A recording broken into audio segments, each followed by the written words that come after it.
चलम निवासाय नित्याय परमात्मने बलभद्रम सुभद्राभ्याम प्रभु जगन्नाथाय ते नमः। जय जगन्नाथ। मु त्रिकुट धाम अच्छे आज्ञा रामनाथ बौद्धनाथ सिंहनाथ दर्शन सारा भगवती माँ बड़म्बार अधिष्ठात्री देवी माँ भटारिक दर्शन आज्ञा हम बंधु अनिल सहित ये भगवत दर्शन प्राप्ति करने जोग आज्ञा आम मैंने जाचे भगवान को दर्शन करवा भगवती दर्शन करवा जोग दर्शन जोग ना प्रभु को दर्शन करहब ना। आम बंधु अनिल सहित बर्तमान अच्छी टी सेतु जे कि दिन थिला एठाको जुग एठारे आसीबा बहुत कष्टसाध्य थिला एवं नौकार यात्री मान आसते प्रभु दर्शन करने किंतु मानव नवीन पट्टनायक हूँ सरकार तरफ स्त्री सेतु बनागला या द्वारा यातायात सुगम हो पाला। जय जगन्नाथ जय जगन्नाथ जय जगन्नाथ।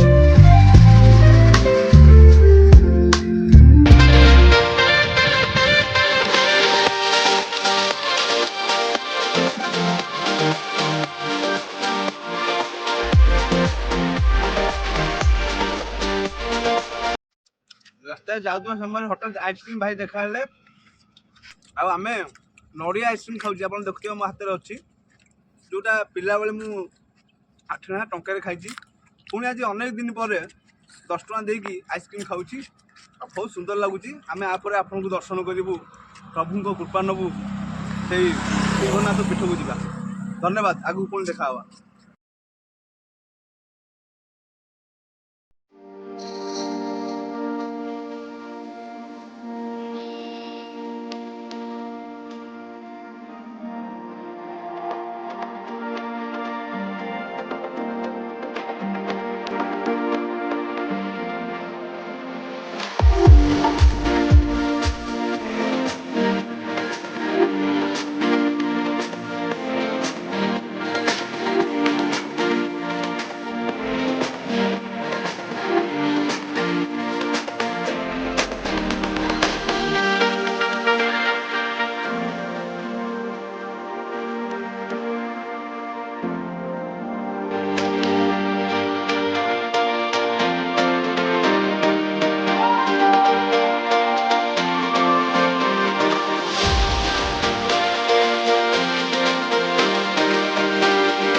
ଟିକେ କିଛି କୁହନ୍ତୁ ପ୍ରଭୁଙ୍କ ବିଷୟରେ କିଛି।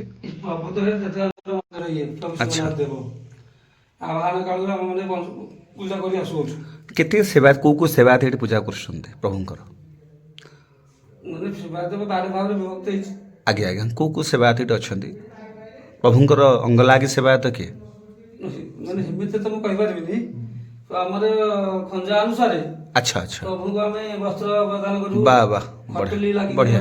ପ୍ରଭୁଙ୍କ ଦୈନନ୍ଦିନ ନୀତିକାନ୍ତି ସେବା କଣ କହିଥାଏ? ଆମର 3 ଧୂପ 5 ପ୍ରକାଶ। ଆଚ୍ଛା ଆଚ୍ଛା।